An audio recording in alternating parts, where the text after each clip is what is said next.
Hi, this is Jen with Iowa Backyard Farmer. Today we're talking about watering our seedlings. Well, this is a fun challenge for growing indoor plants every year. My first tip is to check on plants daily. This is not a crock pot, people. You cannot set and forget it. You're going to have to check on it every day.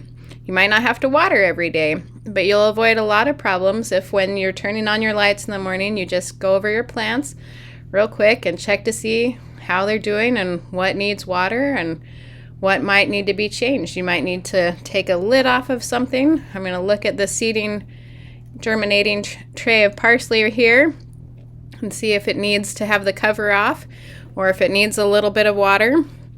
We're going to check to see on the color of the leaf to make sure there's not yellowing. We're going to check to see if it's drooping or wilting. We're checking for fungus. This is our second tip. We're assessing the plant progress. We're going to look at my cuttings and see if there's roots. We're looking to see if I need to trim or transplant anything. You'll see my onion flats all got a haircut this weekend. They all were growing too tall and were flopping over, so here they are. They all got a little buzz cut, so I'm checking to see how they're doing. It looks like it's really great. Another thing you can do is check to see how it smells. Nice soil will smell fresh. If it's smelling swampy or stinky, you've probably got too much water. Here's some little strawberries just coming up and looking great. So that's our assessment. Now we're going to look at how dry is the soil today.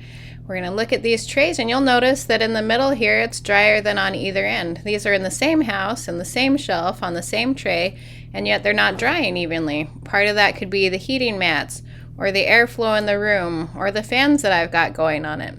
But what it means is that I don't have to water everything all the same. Once you've checked to see where the dry spots are, you're going to give the dry spots a little more and the wet spots a little less.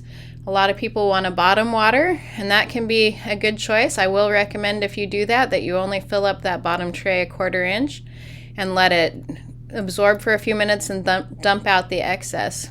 You'll see here they're just dripping through underneath. I always like to check because if you run into extra water and it just sits there, too soggy of soil will cause you problems like fungus or damping off or rotting of roots. It won't be good.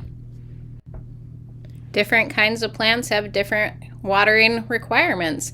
Rosemary, thyme, and lavender like it drier than other plants, even as they get bigger. Celery, on the other hand, doesn't want to dry out. If you know your plant's requirements, you'll have more success. You can see here these rosemary plants I pulled up are still dry on the bottom. We're not creating a puddle for them. A fast tip to know if your tray needs water is to check by weight. I lift lots of trays, and I know that if a tray is dry, it will feel light. If I pick it up and it's light, I know it needs water. On the top shelf, I can just lift one end of the tray and see how heavy it is, and I'll know about how much water it needs.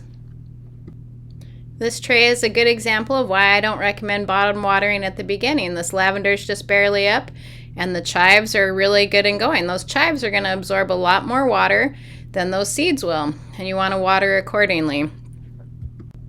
It's also a good reminder to plant things that go together. Let's talk about soil fungus. If you've overwatered, you might see this green stuff growing on the top of your plants. There's a little bit in these leeks, and there's something you can do about that. That fungus will rob the soil of oxygen, and it causes some other problems. So you take a diluted version of hydrogen peroxide, and you can kind of drizzle it or dribble it onto the soil there, and it'll help combat that fungus. It's going to fizz just like when you pour it on a cut, and it'll help get rid of that fungus and help aerate the soil. I don't want to do it all the time. It's easier just to water it right the first time, but if you've run into a problem, this is a really nice trick. Another way to check to see if you are watering correctly is to look at the roots. The tops look nice and green. Let's look at the bottom of these chives. We pull it up and we're going to notice, yep, they're bright white, looking good, clear down to the bottom. Here's some lemongrass. We'll pull that one up too. It looks a little dry, but the roots are nice and white. It's looking good. If they're brown or rotting or stinky, you're giving them too much water. And that's it for today. I think we're all good, and it's time to stand back and admire all of our lovely work. See you later. Bye.